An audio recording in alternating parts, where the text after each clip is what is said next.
Ces derniers jours, nos communautés ont été secouées par un incident tragique survenu dans une mosquée en France, où nous avons perdu un jeune musulman vertueux, Aboubacar Cissé. L'histoire d'Aboubacar n'est pas seulement une triste nouvelle, mais une fenêtre sur des valeurs nobles et une éthique élevée, et un modèle du jeune musulman qui vit sa religion dans ses actions quotidiennes. Je m'appelle Aboubacar, et mon crime est d'avoir été musulman. Nous sommes un vendredi matin, et je viens d'accomplir mes grandes ablutions. Vêtu de mes plus beaux habits, je me suis rendu à la mosquée. Comme à mon habitude, j'ai pris du temps pour la nettoyer. Quel honneur de pouvoir embellir la maison d'Allah, le louer. Le grincement de la porte s'est fait entendre. Je pensais à un courant d'air, puis surpris de voir un fidèle arriver si tôt, je le salue avant de l'inviter à la prière. Sans savoir qu'il n'était pas celui qu'il prétendait, sans savoir que cette prière serait ma dernière. Debout, louant la grandeur d'Allah, je levais pour la dernière fois mes mains en l'air. Allahu Akbar. Al-Fatiha pour ouverture, je la récite le cœur plein d'émotion.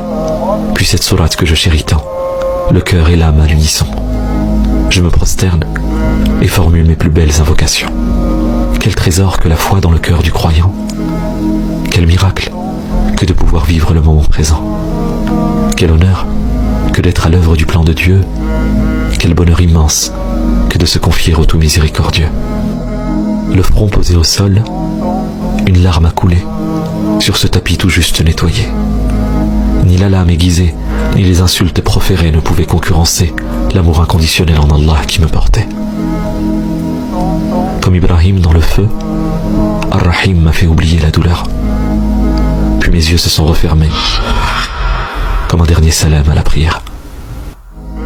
Vers Allah seul, je suis retourné. En prosternation, j'espère être ressuscité. Arraché à la vie, la promesse du paradis ne m'a-t-elle pas été assurée?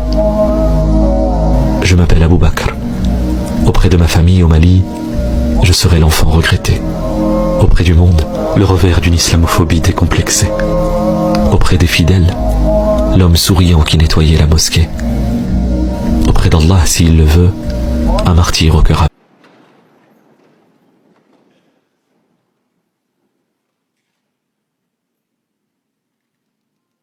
quotidienne. La courte vie d'Aboubacar était une incarnation vivante des nobles valeurs de l'islam.